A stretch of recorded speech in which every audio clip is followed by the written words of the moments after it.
guys, how's it going? Laura with Garden Answer. Today I'm planting a tree peony in my garden, and I just have been really looking forward to this video because I really wanted to show you this plant because of the bloom on it. It is so gorgeous, and that's one of my favorite parts about this plant. I feel like they're a little bit underused in the garden. I think that most of us, when we think of peonies, we think of the herbaceous or shrub type.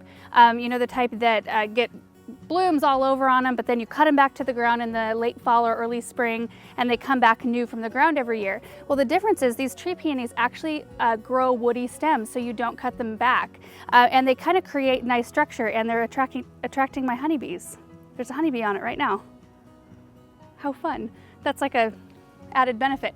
So they get about 4 to 5 feet tall, so they're actually kind of like a medium to large size shrub, so they create some structure in the garden, and the blooms are a little bit different. So right now it kind of looks like a traditional peony. I mean, it's gorgeous, huge bloom, but it takes them a couple of seasons in the ground to for the flowers to kind of reach their potential, and they get massive, like dinner plate size, and they're just stunning. And I actually don't see them in garden centers very often, and I think that might be the reason why they're a little bit underused. We carry them every year down at the garden center where I work, and it's just something I've always wanted to put in my garden because it holds such meaning or memories, I guess, for me, because my parents have them in their garden, so I just remember them from childhood.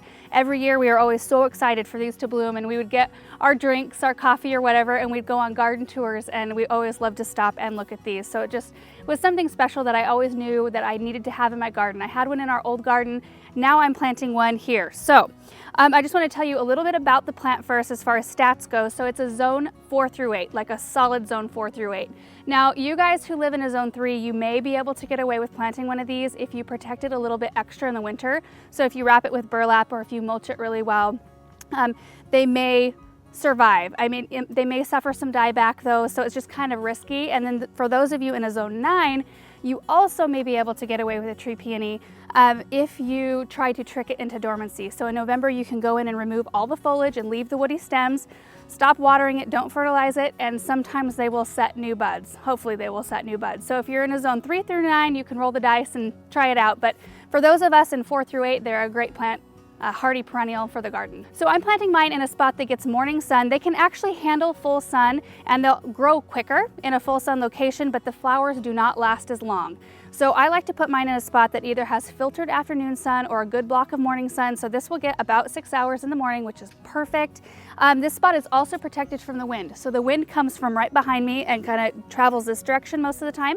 So if you've got it sited in a spot protected from wind, the flowers will be more protected because wind tends to tatter them and want to blow the petals away. Tree peonies also prefer slightly alkaline soil, which is awesome because I have really high alkaline soil. So to find something that will thrive and do well in that is really invaluable, especially when you've got a big garden. Sometimes you just want to throw some things in there that will thrive and do well.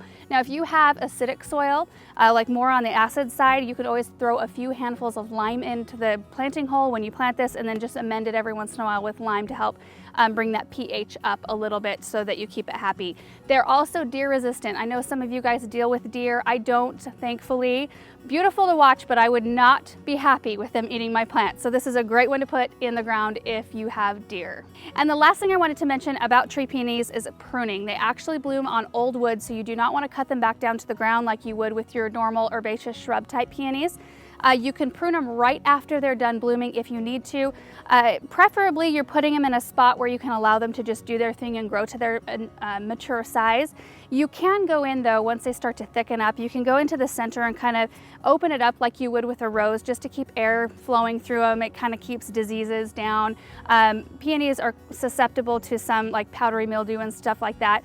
So keeping air movement going is really important. They're also grafted onto herbaceous peony rootstock. So if you ever see a shoot coming from below the graft, you'll want to make sure to go ahead and cut that one back because that's not your true tree peony. That's coming from the rootstock, and you don't want that. So now I'm just going to dig my hole and we'll talk about planting. Okay, so I wanted to show you something about when you plant a tree peony. Let me pull it out of its pot really quick and show you where the graft is, because it's really important to locate that. See, we get these in at the garden center bare root, and so it hasn't been in its can for very long, so it's not really well rooted. But you can see the graft right about here. You want to make sure to bury that about 2 inches below the surface of the soil. It helps them root better, helps establish the plant better. So I'm just going to kind of check my level here. Of course, I want my flower facing outward, kind of like that. And that's soil level right there, and there's my graft, so I am gonna dig out a little bit more. Perfect.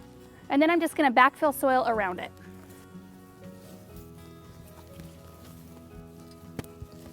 After you're done planting, you'll want to make sure to water it in really well, which I'll do here in a couple of minutes. I just don't want to get my knees all wet. But overwatering is the main reason for failure with tree peonies. So you want to make sure once they're established to let a good 4 inches of soil dry out before you go and water it again. Of course, this first year, we'll be giving it pretty consistent moisture just to make sure it gets established and it doesn't shock or have any trouble getting through the heat of our summer. It's also a good idea to put down a layer of mulch on anything that's newly planted. I also like to do it on everything if I can in the spring, like a good inch or 2 layer. Helps keep their roots cool, helps suppress weeds. It just helps everything have a good start. The other thing about it, you want to fertilize about in August, like early fall is a good time to fertilize these. And the main thing about it is if you guys go out and find a tree peony to put in your garden, just remember to be patient, because sometimes unless you're buying them with a bloom on them, like a physical bloom that you can see, sometimes it'll take a couple of seasons to even see a bloom. Sometimes they're just slow. It takes them a little while to acclimate and get established, and then they'll start putting on blooms. And even then, their first blooms might be kind of small, and then they'll kind of start getting bigger. So it can take a couple of seasons for them to reach their potential. Like this one is big, but it's not as big as it will be. Like some of these tree peony blooms will get dinner plate size. They're just absolutely phenomenal. And that's one other thing about this spot in my garden. The reason why I wanted to put it right here, not only is it a good site for light and wind protection, but if you can see around me, I'm surrounded by a bunch of green. So earlier I had some tulips come up in here. They were gorgeous, beautiful, bright color, but right now there's really nothing going on.